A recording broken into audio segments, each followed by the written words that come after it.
गरीब किसान का बेटा बढ़ा रहा देश का गौरव। चंद्रयान-3 को ट्रैक कर रहा यूपी के गांव का लड़का।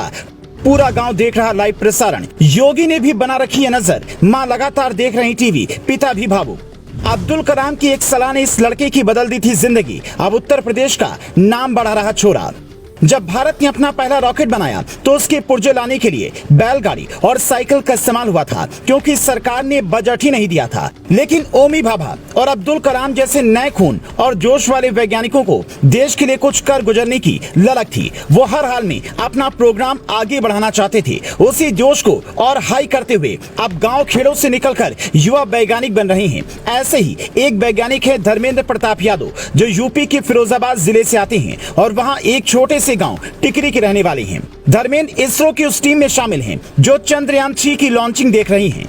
इसमें वो भारतीय स्पेस क्राफ्ट को ट्रैक कर रही हैं। मतलब आप तक जो खबरें पहुंच रही हैं कि चंद्रयान-3 कहां पहुंच गया है और चांद पर कब तक लैंड करेगा, वो धर्मेंद्र ही दे रहे हैं। उनके गांव टिकरी में इस वक्त खुशी का माहौल है और गांव के बूढ़े बच्चे सब टीवी से चिपके हुए हैं। उनके माता पिता भी लगातार टीवी देख रहे हैं और अपने बेटे पर गर्व कर रहे हैं। धर्मेंद्र यादव के पिता शंभू दयाल टिकरी गाँव में किसानी करते हैं और माँ कमला देवी गृहिणी है। धर्मेंद्र ने NIT जालंधर से M.Tech किया है। अब इसरो में वरिष्ठ वैज्ञानिक के रूप में अपनी सेवाएं दे रही हैं। धर्मेंद्र की मैं लगातार टीवी के आगे बैठी हैं। उन्होंने कहा कि बेटा देश के लिए काम कर रहा है। इससे ज्यादा गौरव की बात और क्या हो सकती है। धर्मेंद्र प्रताप यादव की PM मोदी भी तारीफ कर चुके हैं। धर्मेंद्र की जिंदगी में APJ अब्दुल कलाम का भी बड़ा रोल रहा है। उनके पिता शंभू दयाल ने कहा उनका बेटा पढ़ने में शुरू से ही होशियार था। 4 साल की उम्र में जब पढ़ने जाता था तभी उन्होंने अच्छे स्कूल में उसका दाखिला कराया था। उसने हाई स्कूल और इंटर फिरोजाबाद से की और हिंदुस्तान कॉलेज से